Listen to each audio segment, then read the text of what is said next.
যাদের নামাজ পড়ার সময় দুনিয়াবি চিন্তা মনে আসে বা নামাজে অমনোযোগী তৈরি হয়, তারা ভিডিওটি শেষ পর্যন্ত দেখার অনুরোধ রইল। হযরত আলী রাদিয়াল্লাহু তাআলা আনহুর কাছে একজন ব্যক্তি এসেছে। তখন লোকটা বলল, হুজুর, আমার নামাজে মন বসে না। নামাজে দাঁড়ালে আমার দুনিয়াবি নানা চিন্তা আসে। হুজুর, আমার এই নামাজ কি আল্লাহ তাআলা কবুল করবেন? তখন হযরত আলী রাদিয়াল্লাহু তাআলা আনহা বলেছেন, না, তোমার নামাজ কবুল হবে না। তখন লোকটা মনে অনেক কষ্ট নিয়ে চলে যাচ্ছেন।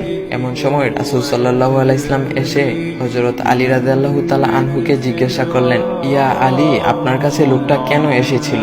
এসে দেখি মন খারাপ করে চলে গেল। কেন, কি হয়েছে আমাকে বলুন। তখন আলী রাদিয়াল্লাহু তাআলা আনহু বলেন, তিনি আমার কাছে জানতে এসেছেন যে নামাজে দুনিয়াবি চিন্তা আসলে নামাজ হবে কিনা। আমি বলেছি, না, তোমার নামাজ কবুল হবে না। রাসূল সাল্লাল্লাহু আলাইহি ওয়াসাল্লাম তখন বলেন, ইয়া আলী, আপনাকে আমি একটা চাদর উপহার দিতে চাই, তবে একটা শর্ত আছে। আলী রাদিয়াল্লাহু তাআলা আনহু খুশি হয়ে বলেন, ইয়া রাসূলুল্লাহ, কি শর্ত তা বলুন, আমি আপনার সকল শর্ত মেনে নিব।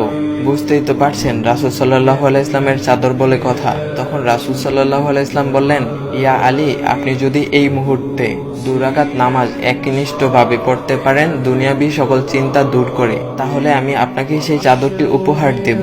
আলী রাদিয়াল্লাহু তাআলা আনহু বলেন, এটা তো সাধারণ ব্যাপার।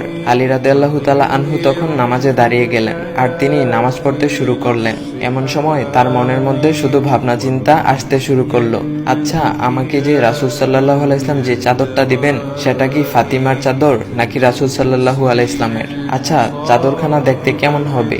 এই বিভিন্ন বিষয় নিয়ে ভাবতে লাগলেন। তিনি ভুলেই গেছেন যে দুনিয়াবি চিন্তা নামাজে আনতে রাসূল সাল্লাল্লাহু আলাইহি ওয়াসাল্লাম নিষেধ করেছেন। এর মধ্যে আলী রাদিয়াল্লাহু তাআলা আনহুর নামাজ পড়া শেষ। আলী রাদিয়াল্লাহু তাআলা নামাজ শেষ করে রাসূল সাল্লাল্লাহু আলাইহি ওয়াসাল্লামকে বলতেছেন, ইয়া রাসূলুল্লাহ, আমি আপনার শর্ত মেনেছি, এখন আমাকে চাদরখানা উপহার দেন। রাসূল সাল্লাল্লাহু আলাইহি ওয়াসাল্লাম বলেন, ইয়া আলী, আপনি কি একনিষ্ঠভাবে দুনিয়াবি চিন্তামুক্ত ছাড়া 2 রাকাত নামাজ পড়েছেন? তখন আলী রাদিয়াল্লাহু তাআলা আনহা মুচকি হেসে বললেন, না ইয়া রাসূলুল্লাহ, আমি আপনার চাদর নিয়ে অনেক কিছুই ভেবেছি।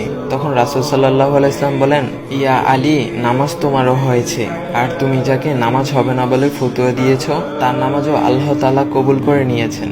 শোনো আলী, দুনিয়াবি চিন্তা দ্বারা নামাজ বাতিল হয় না, নামাজ মহান আল্লাহ তাআলা কবুল করে নেন।